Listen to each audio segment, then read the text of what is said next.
Adi Armando. Gibran Rakabuming adalah wakil presiden terbaik sepanjang sejarah. Nama Gibran Rakabuming Raka kembali menjadi sorotan. Kali ini, bukan hanya karena posisinya sebagai wakil presiden Indonesia termuda dalam sejarah, melainkan karena pernyataan mengejutkan dari politikus Partai Solidaritas Indonesia (PSI), Ade Armando. Dalam siniar Gaspol, Ade menyebut Gibran sebagai wakil presiden terbaik sepanjang sejarah Indonesia. Pernyataan ini tentu bukan tanpa kontroversi. Namun bagi Ade, klaim tersebut memiliki dasar yang kuat. Ia menilai publik seharusnya menilai Gibran berdasarkan kualitas, bukan latar belakang keluarganya. Naiknya Gibran sebagai wapres, jangan dilihat, karena dia anak Jokowi.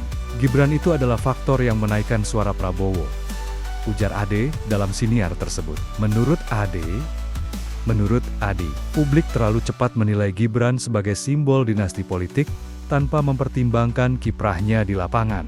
Ia menyebut Gibran justru memiliki kontribusi strategis dalam kemenangan pasangan Prabowo-Gibran dalam pemilu ke-2024.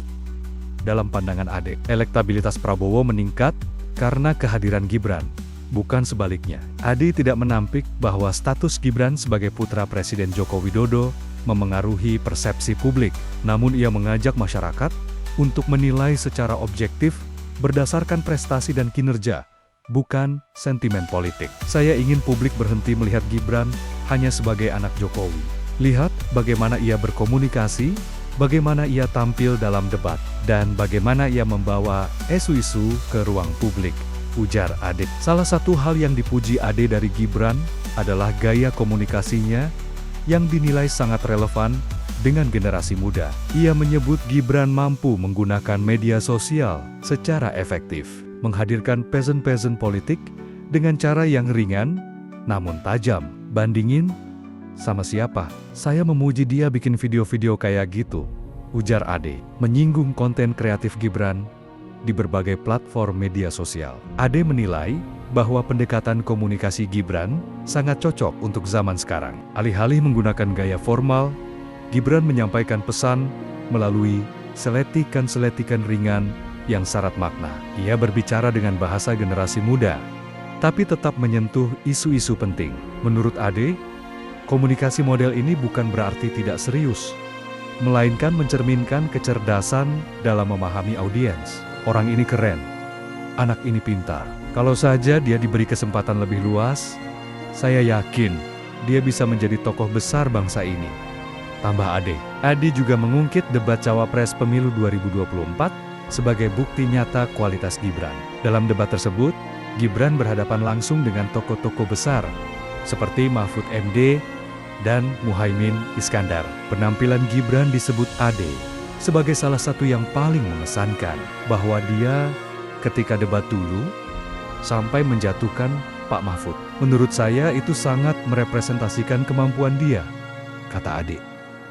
Dalam debat itu, Gibran memang mencuri perhatian publik. Ia dianggap tampil tenang, percaya diri, dan tajam dalam menyampaikan argumen. Tak sedikit pengamat politik yang saat itu memberikan skor tinggi untuk performa Gibran, bahkan menganggapnya sebagai pemenang debat.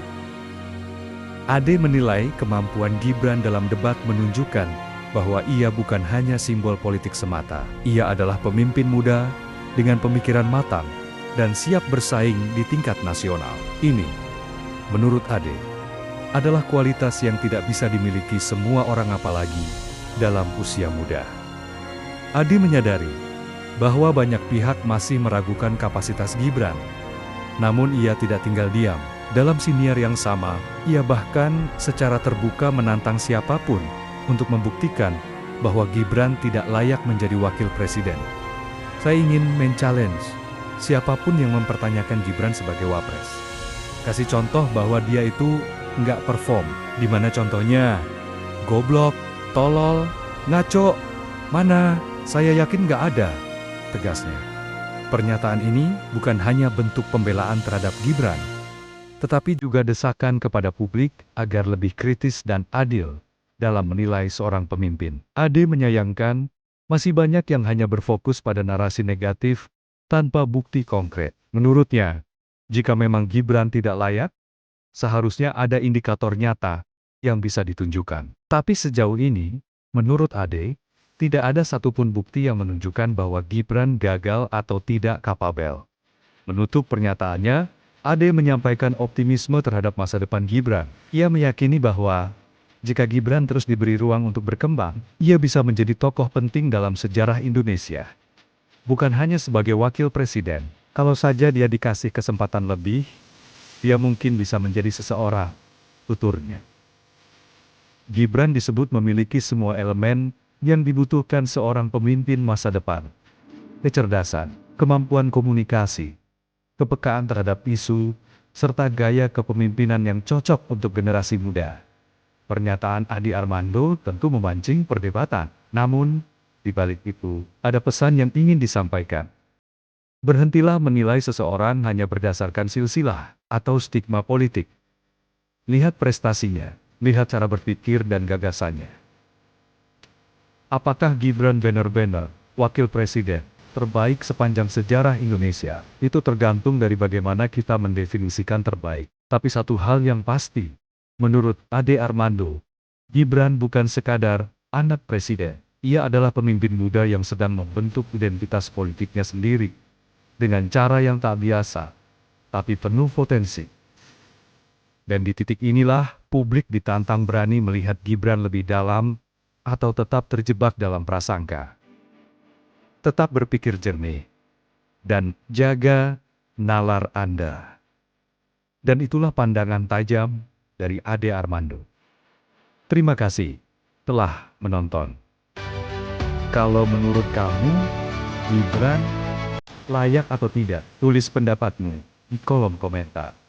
Dan jangan lupa like, share, dan subscribe untuk konten politik yang tajam, kritis, dan berimbang. Sampai jumpa di video berikutnya.